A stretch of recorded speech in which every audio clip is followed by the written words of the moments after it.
Ma'am, I'm sorry, and I hope this note finds you safe, well, and back inside. It was just so cold. I've been at the Pig and Thistle for hours, crouched by the fire with a mug of rock gut and trying to get feeling back in my fingers before I headed back to the fur shack. I pulled in 4 mink this morning and gave them to the bartender for the rock gut and a moldy hunk of beef. The plan was to warm up, maybe catch some chit-chat from town, and then head back to the shack to boil my beaver traps for a spring run at Puckety Lane. A couple of old-timers at the bar said there was bad weather rolling in through the valley, but they didn't seem overly concerned. It's easy to ignore the kind of stuff when you're drinking. I should have headed back before it got dark, before the snow rolled in. But I stayed for a drink or two past my limit and stumbled out into the gloom. I must have gotten along the Deer Creek Pass. I stopped to piss in an inviting-looking boulder and realized I've never seen that particular boulder in my life.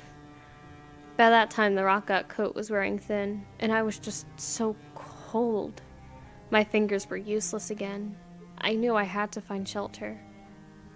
That's when I saw your cabin with a light in the window. I must have scared you terribly, and I'm sorry for that. I'm sure I stank to high heaven from the rock gut and the dribble of piss on my buckskins. I haven't been to town for almost 3 months, and there aren't many opportunities to shave on the line. I pounded on the door and begged to be let inside. I was just so cold. My tongue could barely form words, and the wind made my face feel skinless. I only broke down the front door because I felt like I would have died if I stayed outside a minute longer. I caught a glimpse of you running out the back door, barefoot, with nothing but a shawl and some kind of package in your arms, disappearing into the storm. I tried to call after you, but my breath was still caught in my throat. I didn't get a chance to explain.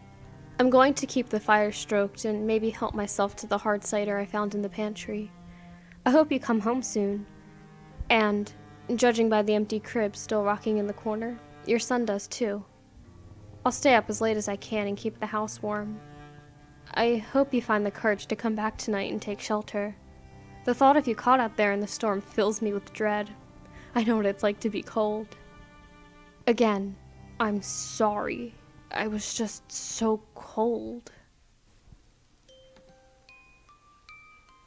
Hiya. This is another story posted to Reddit by Daniel Hilliard. He's got other books available on Amazon that are in the description box below.